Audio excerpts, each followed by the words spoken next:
안녕하세요, 김시성입니다. 오랜만에 그 마블 영화에 대한 얘기를 해볼까 합니다. 뭐 특정 영화보다는 전체적으로 마블이 어떤 그림을 그리고 있는가에 대해서 얘기를 해볼 건데, 저보다 마블에 대해서 더 많이 아는 팬분들도 계시겠지만 제 주변에서는 마블이 20년, 21년, 22년 이렇게 거쳐오면서 도대체 어떤 그림을 가지고 어떤 생각을 가지고 지금 작품들을 만들어 오고 있는가에 대해서 궁금해 하시는 분들이 있으셔서 오늘 그 얘기를 해볼까 해요. 뭐 개인적으로도 그 부분에 대해서 저도 생각을 해온 바가 있어서 같이 공유를 해볼까 합니다. 작년에 개봉한 그 스파이더맨 노웨이 홈과 그리고 곧 개봉할 5월 정도 예상이 되어 있더라고요. 닥터 스트레인지 대혼돈의 멀티버스를 목표 지점으로 두고, 거기가 목표 지점이에요. 2021년, 22년까지 마블이 뭘 하려는 건지 차례대로 얘기를 해볼까 합니다. 그 전에 21년 6월 9일부터 7월 14일까지 방영된 디즈니 플러스 드라마 로키부터 얘기를 해야 할 것 같아요. 한동안 마블 영화에 대한 제 생각을 잘 다루진 않았는데 로키 시즌 1은 따로 제가 소개를 했어요. 제 개인적으로 좀 중요한 작품이라고 생각이 들어서 소개를 해봤는데, 그 로키라는 작품 자체가 이제 변종에 대한 사랑을 잘 표현한 작품이었죠. 그리고 그 변종은 우리 모두를 뜻합니다. 그래서 뭐 특별한 어떤 사람을 말하는 게 아니고 내 생각을 가지고 있고 남이 이해하지 못하지만 나 자체를 사랑하고픈 어떤 존재, 그러니까 우리 모두 그런 변종들에 대한 어떻게 보면 위로를 건넨 작품이 이 로키라고 볼 수 있고요. 우리가 살고 있는 사회는 그 개인에게 어떤 일관성을 강조하잖아요. 이렇게 살아야 된다, 또는 뭐 이렇게 생각을 해야만 한다. 그렇게 하는 이유가 사회 전체로 보자면 그렇게 해야만 그 개인을 다루기도 쉽고 어떤 국가로서의 특정 목표로 도달하기에는 그렇게 하는 게 좋거든요. 그런데 이제는 사람마다 개개인이 가지고 있는 생각과 그런 삶의 방식이 달라지고 있고 그에 대한 존중을 해야 되지 않을까. 너가 틀린 게 아니야, 너도 사랑받을 수 있는 존재고 너가 오라 라고 메시지를 던져주는 작품이 이 로키였거든요. 이런 얘기를 하는 드라마였기 때문에 로키는 액션보다는 대화가 많은 작품이었죠. 그래서 왜 이렇게 작품이 말이 많아 하면서 싫어하시는 분들도 계셨을 것 같아요. 하지만 앞서 제가 언급한 그 나 자신을 사랑하기 위한 과정을 다룬 작품으로 이 작품을 바라봐 주신다면 되게 좋은 작품이라는 생각이 드셨을 것 같습니다. 그래서 저도 특별히 좀 로키라는 작품을 다뤄봤던 것 같고요. 아직 안 보신 분들은 제 영상을 통해서 한번 생각을 해보시면 좋을 것 같아요. 이와 더불어서 이게 정말 중요한 개념인데, 로키에는 시공간에 대한 개념이 등장합니다. 시간과 공간, 우리가 참 이해하기 참 어려운 그 시공간에 대한 개념이 등장하는데, 또 듣다 보면 그렇게 어려운 건 아니에요. 그 로키가 있어야 할 장소와 시간에서 벗어나는 순간 새로운 시공간이 생기게 되고 그게 다중우주론으로 이어지게 됩니다. 저도 이게 볼 때마다 헷갈려서 좀 단순하게 이렇게 생각해 보시면 좋을 것 같아요. 예전에 이희재가 출연한 TV 인생극장이라는 프로그램이 있었거든요. 어떤 한 남자가 어떤 특정 순간에 뭔가 결정을 내려야 하는 순간이 와요. 선택에 따라서 인생 A와 인생 B로 나눠지게 되는데, 이때 어떻게 보면 한 사람이 각기 다른 두 명으로 나눠지게 됩니다. 그러니까 이 두 사람은 그 순간부터 어떻게 보면 같은 존재인 것처럼 보이지만 다른 시공간에 있는 다른 존재가 되는 거예요. 이 짧은 시간 안에 천재들도 아직 밝혀내지 못한 다중우주론을 우리가 다 이해한다는 게 정말 좀 어려워요. 말하기도 어려운데 다중우주론이. 그래서 쉽게 다시 한번 정리해보자면, 나라는 존재가 지구에 살고 있는데 또 다른 내가 또 다른 지구에서 살고 있을 가능성이 있다. 이게 이제 다중우주론이 되는 거죠. 그리고 그거를 마블은 이제 흡수해 옵니다. 왜 흡수했을까, 이런 걸 이제 오늘 얘기를 해볼 건데, 마블은 인피니티 사가로 통칭되는 페이지 3 작품으로 생각하시면 2019년에 개봉한 스파이더맨 파프롬 홈이 끝난 뒤에 페이지 4로 넘어가게 되죠. 그 페이지 4에 해당되는 첫 번째 작품이 완다비전, 그리고 뭐 로키, 이런 작품이 나오게 됩니다. 이 작품들 안에는 한 가지 그 공통된 주제가 있는데, 바로 우리가 앞에서 정말 어렵게 얘기를 하고 있던 이 다중우주론이죠. 그래서 솔직히 좀 놀랬어요, 저는. 왜냐면 2008년에 아이언맨이 개봉한 후로 수많은 작품과 수많은 캐릭터가 등장한 상태라서 마블 덕후나 정말 그 사랑하는 팬들이 아니고서는 이 모든 상황, 그 마블의 모든 캐릭터와 상황들을 이해하기엔 굉장히 포화 상태에 이르렀거든요. 웬만한 영화는 다 챙겨보려고 하는 저 같은 경우도 디즈니 플러스에서 드라마가 나오기 시작한 후로는 이 마블 시네마틱 유니버스, 즉 MCU라는 세계관을 실시간으로 다 파악하기 힘들 정도로 작품이 쏟아지고 있어요. 그래서 제가 지금 현재 왓이프 같은 경우는 아직도 챙겨보는 중이거든요. 사실 이미 그 페이지 3에 해당하는 영화들이 쏟아지는 시점부터 관객들의 피로감이 좀 올라오고 있긴 했었어요. 근데 마블이 이걸 어떻게 해결했냐면 공공의 적을 통해서 해결합니다. 이 공공의 적이 뭐냐면, 외부에 공공의 적을 만들면 구성원과 느끼는 매력도가 평상시에 비해서 2.8배 이상 높아진다고 해요. 그러니까 외부에 적을 만들어서 내부로 공고히 하는 거죠. 이건 이제 정치 쪽에서도 자주 사용되는 방식인데 어쨌든 MCU에서도 이걸 이제 이용합니다. 우주라는 외부의 공간에 타노스라는 공공의 적을 만들어서 모든 인물과 관계 그리고 이야기의 흐름을 하나로 통일시켜 버립니다. 그래서 이제 우리가 쉽게 이야기를 따라갈 수 있게 만드는 거죠. 그래서 페이지 1, 2, 3를 거치면서 굉장히 많은 작품들이 쏟아지고 있던 시점에 타노스를 통해서 페이지 3에서 우리의 이제 몰입도를 이제 확 높인 거예요. 근데 이제 페이지 4부터는 타노스가 여러분도 알다시피 이제 사라진 상태죠. 일단 뭐 죽었다고 봐야 될 텐데 이게 뭐 언제 또 돌아올지 몰라요. 마블은 또 방식이 여러 가지 있으니까. 이때부터 이제 일순간 수많은 캐릭터와 이야기 흐름이 분산되는 현상이 발생할 수밖에 없죠. 왜냐하면 외부의 적이 딱 사라졌으니까. 그때 이제 페이지 4로 넘어가면서 마블이 꺼낸 카드가 다중우주론이라는 거예요. 근데 이게 정말 전 이해가 안 된 거예요, 처음에. 왜냐면 안 그래도 진짜 복잡한 상황이잖아요, 마블이. 캐릭터도 많고 뭐 이야기도 많고 상황도 많고 이제 심지어 디즈니 플러스 통해서 드라마도 막 쏟아지고 있는데 앞에서 그렇게 우리도 이해하기 힘들었던 이 다중우주론이라는 멀티버스라는 개념을 왜 접목시킨 걸까? 물론 이제 코믹북에 이제 이 설정이 있기 때문에 그런 것도 있겠지만 어쨌든 마블이 각색을 해서 가져오는 거잖아요, 계속해서. 도대체 케빈 파이기를 비롯한 관계자들은 왜 그런 걸까? 이제 미쳐버린 걸까? 아니면 이제 뭐 될 대로 되라는 식일까? 뭐 어차피 코믹북에 나온 거니까 그냥 막 다 썼다? 뭐 그렇게 생각할 수도 있을 것 같아요. 근데 이걸 좀만 들여다보면 이 사람들이 우리가 그동안 마블의 영화를 사랑한 게 이 사람들이 정말 잘 설계를 해오면서 해왔잖아요. 그래서 이번에도 그 이유가 있습니다. 도대체 왜 그런 걸까? 한번 지금부터 살펴볼 건데 지금부터는 좀 스포가 있습니다. 페이지 4의 시작이 되는 완다 비전부터 우리가 살펴볼 필요가 있어요. 완다 비전은 비전을 잃고 완다가 폭주하면서 자신만의 세상을 만들고 거기서 비전을 되살려서 살고 있는 이야기를 다루고 있습니다. 거기서 완다는 비전과 결혼을 해요. 우리가 알고 있는 현실에서는 비전은 죽죠. 근데 그 완다가 만든 세상에서는 결혼을 해요, 비전과. 그리고 토미와 빌리라는 쌍둥이 아이까지 낳아서 살고 있습니다. 이거 되게 재밌어요. 어떻게 보면 가상의 현실 같은 건데 이에 대해서 작품 속에서는 우주 물리학자의 달시 루이스가 등장해서 뭐라고 말하냐면 완다가 만든 가상현실을 이렇게 표현합니다. 우주가 탄생할 때 발산되었던 방사선과 TV 전파가 함께 퍼지고 있다고 말을 해요. 이게 언뜻 느끼기에 다중우주론과 매우 유사하지 않나요? 그러니까 우주가 또 뭔가 탄생을 한 거예요. 그리고 그게 TV 전파라는 되게 독특한 형식으로 존재하고 있다는 거 정도의 차이인 거죠. 그러니까 어쨌든 간에 뭔가 새로운 세상이 만들어졌다. 새로운 지구가 그 안에 만들어졌다. 다중우주론과 굉장히 비슷한 거예요. 한마디로 완다는 TV쇼라는 형태로 하나의 우주를 만든 것이죠. 즉 마블은 완다비전으로 뭘 하고 있는 거냐면 다중우주론이라는 되게 어려운 이야기를 작품 안에 스며들게 하기 위해서 맛보기에 해당하는 작품을 만들어낸 거죠. 완다비전을 통해서. 단번에 우리가 다중우주론으로 가면 너무 힘드니까 가상현실을 만드는 과정을 한번 보여주고 그걸 통해서 다중우주론도 이런 거랑 비슷해 라고 우리에게 설명을 하고 있는 거예요. 비전이 죽은 현실이 있고 비전이 죽지 않고 완다와 부부가 되고 아이도 낳는 또 다른 시공간이 존재할 수도 있다 이렇게 말하고 있는 거죠. 안 보신 분들을 위해서 말씀드리면 이 작품에서 완다는 흑마법을 익히면서 스칼렛 위치라는 아주 강력한 존재로 각성한다 정도까지 알아두시면 좋을 것 같습니다. 물론 이제 뭐 새로운 시공간, 자신만의 상상의 공간 이런 거를 만들어서 시간과 공간을 통제한다는 것 자체가 거의 신급 존재가 되는 거예요. 그래서 이 작품도 보면은 완다한테 계속 뭘 물어보냐면 도대체 너 어떻게 이 많은 사람들의 그 어떤 것들을 통제할 수 있는 거야? 어떻게 이걸 통제해라고 계속 되묻고 있거든요. 왜냐면 그게 굉장히 어려운 일이라는 거예요. 10만이 할 수 있는 일이라는 거죠. 근데 그 10만이 할 수 있는 일을 완다가 할 수 있고 결국에 완다가 스칼렛 위치라는 소설어 스프림보다도 더 강한 그런 존재가 될 것이라는 걸 계속 암시하고 있습니다. 어쨌든 이 작품도 나중에 이제 챙겨보시면 좋을 것 같고 이 작품을 통해서 결국에 마블은 이 다중우주론을 완벽하게 꺼내들진 않지만 그와 비슷한 것들을 이제 우리에게 보여주게 됩니다. 자, 그 다음으로 우리가 살펴봐야 되는 게 이 로키라는 작품이죠. 로키에선 완다비전의 가상세계를 이제 다중우주론으로 확장시킵니다. 이제 앞에서 한번 맛배기 했으니까 이제 정말 이제 진짜 그 다중우주론에 대해서 이제 개념 설명이 들어가야 되는 작품이 필요한 거죠.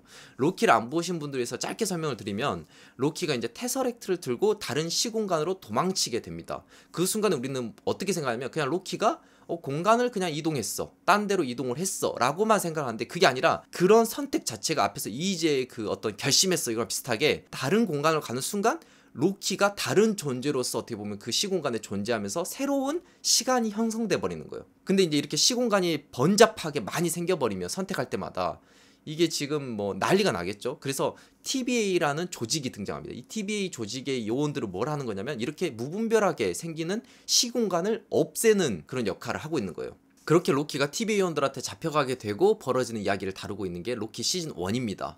그러면서 자연스럽게 이제 다중우주론이 이제 우리에게 설명이 되는 거죠. 왜냐면 이제 로키가 재판을 받거든요. 새로운 시간을 만들었다는 혐의로. 이런 식으로 이제 진행이 되다가 로키 시즌 1 마지막 화에 이르면 로키는 시간의 끝에 도착하게 돼요. 왜 시간의 끝이 존재하느냐? 우리가 보다시피 하나의 시간이 있다고만 우리는 생각했잖아요. 그러면 그 하나의 시간대에는 결국에는 끝이 있는 거예요. 이제 거기서 살아남은 자를 만나게 됩니다. 그 살아남은 자가 이제 정복자 캉이라는 인물이고 나중에 마블 시리즈에 또 중요한 인물로 등장하게 되는데 이 사람이 뭐라고 말하냐면 세상에는 다양한 현실이 존재하는 멀티버스라는 걸 알게 됐고 우리처럼 알게 된 거죠.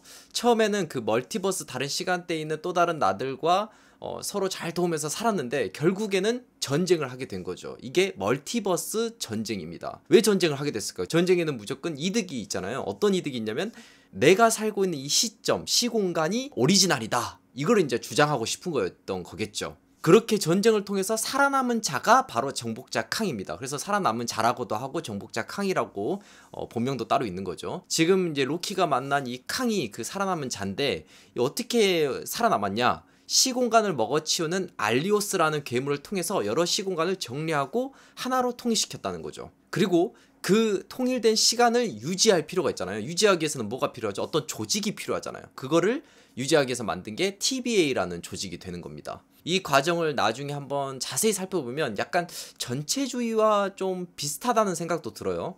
그래서 그것도 함께 비교해보면 참 재밌을 것 같다는 생각이 드는데 일단 오늘은 할 얘기가 많으니까 일단 이 정도로 하고 넘어갈게요. 자, 어쨌든 이제 살아남은 자 정복자 캉은 하나의 시간대로 이제 시간을 통일을 해놨어요. 그런데 또 다른 로키인 실비가 이 캉을 죽이게 되면서 시간의 끝을 넘어서게 되게 만듭니다. 실비가 캉을 죽인 이유는 분명하죠. 캉이 하나의 시간대로 통일했기 때문에 다른 시공간에 존재하는 또 다른 로키들을 모두 죽인 거예요. 어떻게 보면. 어쨌든 이제 시간의 끝을 넘어서게 됩니다. 자, 이 부분이 진짜 중요한 순간이에요. 이걸 두 부분으로 나눠서 이해를 해야 합니다. 하나는 영화 속 안에서 이게 어떤 의미를 갖는가, 두 번째는 영화 밖에서 이게 어떤 의미를 갖는가인 거죠. 첫 번째 영화 속에선 이제 멀티버스가 드디어 생기게 되는 겁니다. 시간의 끝을 넘어선 수많은 시공간이 이제 발생되게 될 겁니다. 그걸 우리가 눈으로 목격한 순간이 바로 2021년 말에 개봉한 스파이더맨 노웨이 홈이죠. 거기서 우린 3대 스파이더맨을 다 보게 된 건데 물론 이건 이제 스파이더맨의 욕망과 닥터 스트레인지가 한 어떤 주문을 하게 되면서 이게 오류를 일으키면서 이제 발생된 것으로 보이긴 하지만 어쨌든 우리에게 또 이번에도 맛보기를 해주는 겁니다. 이런 식으로 앞으로 멀티버스를 통해서 같은 존재가 섞일 수도 있고 힘을 합쳐서 싸울 수도 있다고 말하고 있는 거죠. 이건 뭐 저보다 더 잘 아시는 팬들이 많으실 것 같아요. 여기서 제가 중요하게 생각하는 건 바로 2번 영화 밖에서 이게 어떤 의미를 갖는가입니다. 자, 여기에 엄청난 마블의 속셈이 숨겨져 있습니다.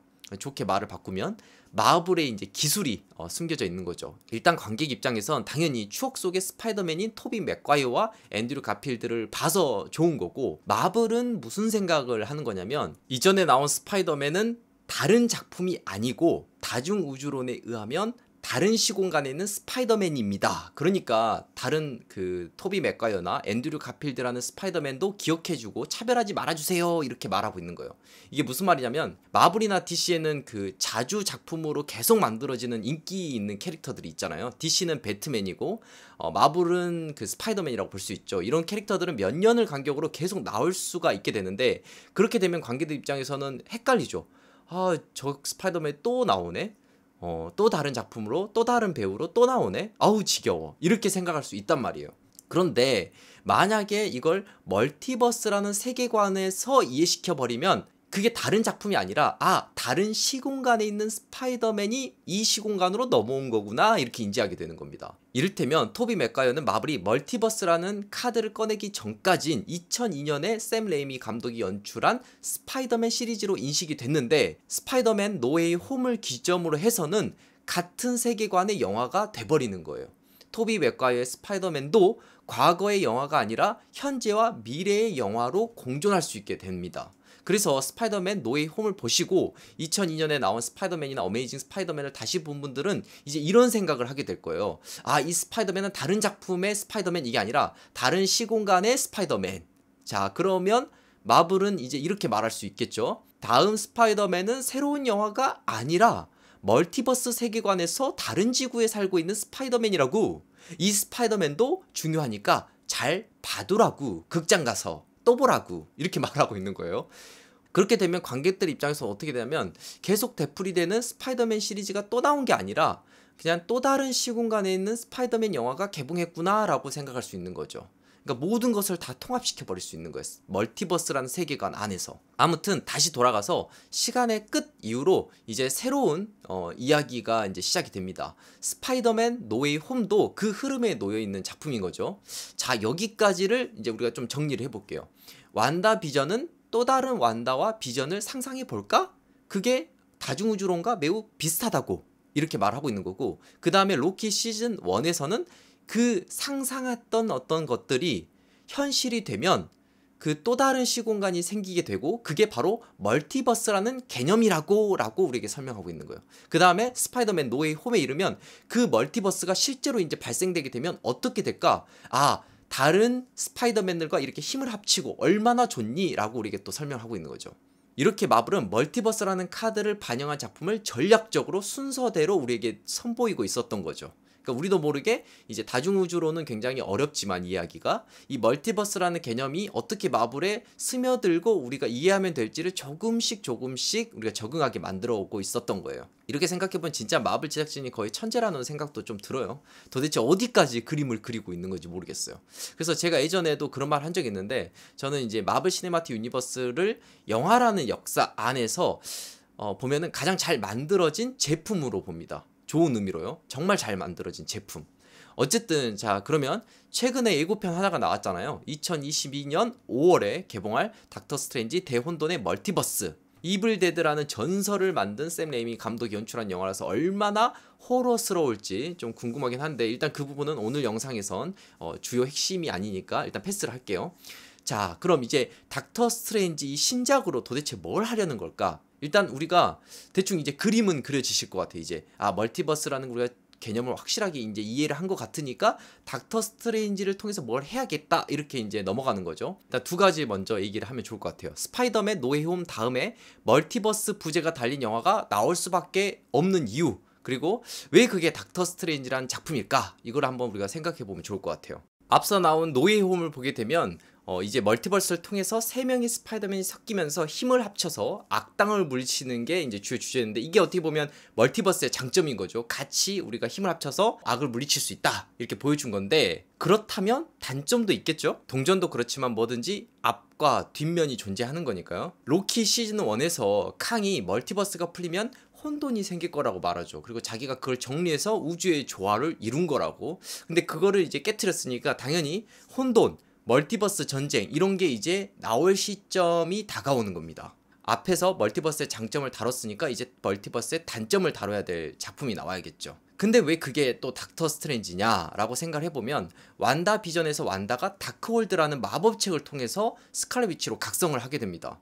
한마디로 완다의 포지션이 스칼렛 위치가 되면서 마법사 포지션을 가지게 된 거죠. 그럼 누가 싸워야겠어? 마법사 대 마법사가 돼야겠죠.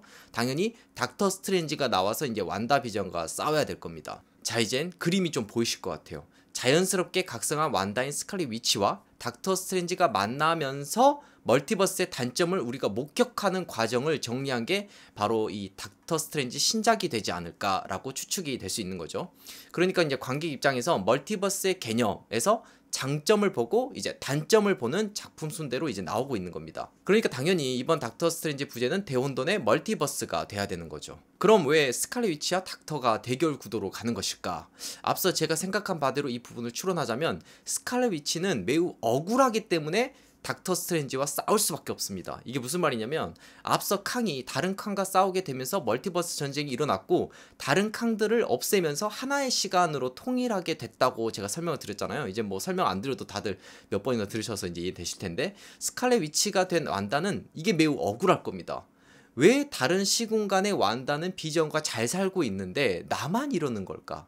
왜 나의 시공간에서는 비전이 죽은 걸까? 그건 좀 공평하지 않잖아. 그런 생각을 하고 있는 게 아닐까라고 추측이 됩니다. 어쨌든 닥터 스트레인지는 이제 로키에서 시간의 끝 이후로 아무도 예상하지 못하는 그 멀티버스라는 문이 열린 이유를 감당해야 하는 처지에 놓이게 됩니다. 그게 이제 닥터 스트레인지 시작이 되는 거고요. 그럼 우리가 이제 영화 안의 상황도 살펴봤으니까 영화 밖의 상황도 살펴봐야겠죠?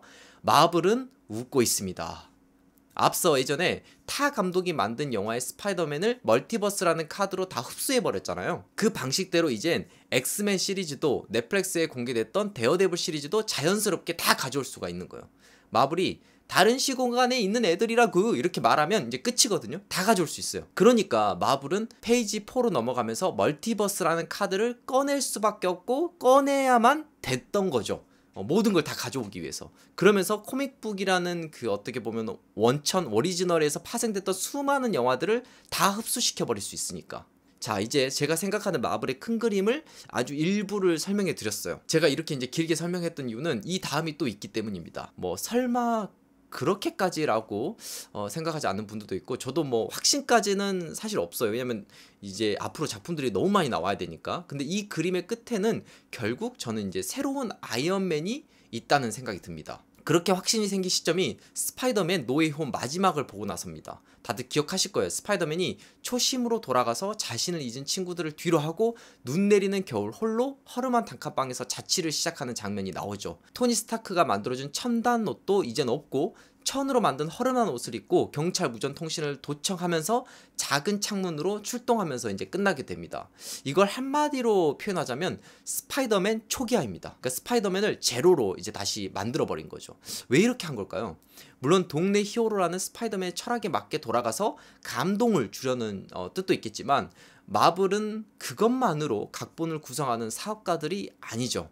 초기화를 한 이유는 톰 홀랜드의 스파이더맨을 위해서입니다. 최근에 톰 홀랜드가 3편의 스파이더맨 시리즈를 추가로 계약했다는 소식이 들렸는데요. 만약 초기화시키지 않는 상태로 톰 홀랜드의 스파이더맨을 유지시키면 더는 갈 길이 많지 않습니다. 왜냐하면 스파이더맨이 굉장히 많이 세졌거든요. 거미의 능력을 흡수한 신체에다가 토니 스타크의 기술이 더해진 상태여서 여기서 더 세지려면 이제 마법이 더해져야 합니다. 그러면 이제 그때부터는 이제 스파이더맨이 아니죠. 즉 다음을 위해서 스파이더맨을 초기화시킬 필요가 있을 거예요. 그리고 이 초기화를 통해 많은 분들이 고대한 스파이더맨 주인공설은 이젠 접어야 되지 않을까라는 생각이 들어요. 왜냐면 이 마블의 기둥이 되는 아이언맨급의 이 어떻게 보면 주인공이 되기에는 이제 스파이더맨이 어떻게 보면 이제 조기에 탈락한 게 아닐까라는 생각이 들고요. 로다주 아이언맨이 죽은 후로 MCU 기둥이 스파이더맨이 될 거라고 추측한 분들이 많으셨는데, 스파이더맨 능력이 초기화됐기 때문에 기둥이 되는 건 좀 쉽지 않을 것 같고, 당분간은 저는 결국에는 이제 새로운 아이언맨이 나와서 이 로다주 아이언맨을 대체할 거라고 생각을 해요. 근데 어떻게? 우리가 앞에서 이미 봤잖아요. 마블에게는 마법의 카드인 멀티버스라는 게 있다는 거. 멀티버스를 통해서 다른 시공간으로 넘어가면 됩니다. 이게 무슨 말이냐면 지금 그 다른 시공간이 이제 멀티버스가 이제 설득되면서 나오고 있지만, 우리는 이제까지 페이지 3까지는 거의 단 하나의 시공간을 따라가고 있었어요. 로다주의 아이언맨, 톰 홀랜드의 스파이더맨, 베네딕트 컴버배치의 닥터 스트레인지, 특정 배우로 인식되는 캐릭터가 살고 있는 우리가 지금 알고 있는 이 하나의 시공간으로 우리는 이제 작품을 봤죠. 그런데 이런 이야기의 끝에는 결국 다시 페이지 1으로 돌아가야 되는 시점이 올 겁니다. 그러니까 새로운 아이언맨이 등장하기 위해서 다른 시공간에서 새로운 아이언맨이 등장할 수도 있겠지만, 차라리 이 모든 이야기를 새로 시작하기 위해서 다른 시공간으로 옮겨갈 수도 있다는 거예요. 완전히 새로운 아이언맨, 그리고 완전히 새로운 MCU. 그걸 어떻게 하면 될까요? 아까 우린 멀티버스 전쟁이라는 걸 캉의 이야기를 통해서 들은 적이 있잖아요. 그리고 살아남은 자가 하나의 시간대로 통일을 시켰고요. 근데 만약에 다른 시공간이 이겨서 그 시공간으로 통일이 된다면, 그러니까 우리가 아는 로다주의 아이언맨이 있는 시공간이 아니라 또 다른 배우가 연기하는 아이언맨이 존재하는 시공간이 이 멀티버스 전쟁을 이기게 되면 그 아이언맨으로 이제 이야기가 다시 시작될 수도 있는 거죠. 물론 그러한 멀티버스 전쟁으로 인해서 새로운 시공간으로 우리가 적응하는 그 과정까지는 최소 3년에서 5년이 지나야 되지 않을까라는 생각은 들어요. 그래서 이 부분은 그냥 저의 개인적인 추측으로 봐주시면 좋을 것 같습니다. 그러니까 이 얘기의 핵심은 결국엔 멀티버스라는 카드를 꺼낸 것은, 일단은 첫 번째가 코믹북의 원작 오리지널로 파생됐던 수많은 영화들을 다 끌어당기면서 흡수시키기 위해서는 이 멀티버스라는 카드가 당연히 필요했을 것이고, 이 멀티버스 카드를 통해서 결국엔 다른 시공간의 아이언맨이 이 멀티버스 전쟁을 이기게 되면서 우리가 완전히 새로운 그 MCU, 완전히 새로운 아이언맨을 적응하면서 보게 되는 그 날이 몇 년 후에는 오지 않을까라는 게 제 생각입니다. 자, 여기까지 제가 가볍게 얘기를 시작하려고 했는데 어느새 얘기가 좀 길어졌는데요. 제 설명에는 저도 모르는 또 빈 공간들 여백이 있을 거예요. 그 부분들은 여러분들이 부족한 부분들을 채워주시면서 제 이론에 대해서 한번 고민도 해보시고 또 반박으로 다른 생각도 한번 써주시고, 그러면서 우리가 한번 사고를 넓히면서 이 마블이라는 디즈니에 이제 속해 있는 이 마블이라는 브랜드가 어떻게 영화를 구성하고 전략적으로 만들어가고 있는가, 그리고 왜 멀티버스라는 카드를 통해서 앞으로 무엇을 하려고 하는가를 우리가 한번 상상해 보는 것이 영화라는 큰 세계를 또 즐기기에 되게 재밌거든요. 그래서 그런 부분도 함께 이제 고민해서 봤으면 좋겠다라는 생각으로 오늘 이야기를 시작해 봤습니다. 저는 다음 마블 뭐 또 작품이 나오면 그때 또 그에 대해서는 얘기를 해볼 거고, 아마 닥터 스트레인지에 대한 얘기는 앞으로 좀 하지 않을까 싶어요. 되게 재미있을 것 같다는 생각이 들고, 그 안에 멀티버스라는 것도 제가 앞에서 다 다루지 못했지만 그런 부분도 좀 다뤄봐야 될 것 같고, 또 로키 시즌 1에서 나왔던, 저는 개인적으로 그 TBA라는 조직, 시간을 통제하고 관리하는 TBA라는 조직에 대해서 굉장한 흥미를 갖고 있거든요. 그래서 그 부분에 대해서 뭔가 다른 부분과 함께 설명해보면 좀 재밌지 않을까라는 생각을 가지고 있습니다. 그럼 저는 다음 영상으로 또 찾아오도록 할게요. 감사합니다. 가시기 전에 김시선 채널 구독, 좋아요 버튼 누르시면 더 좋은 이야기로 찾아뵙도록 하겠습니다. 감사합니다.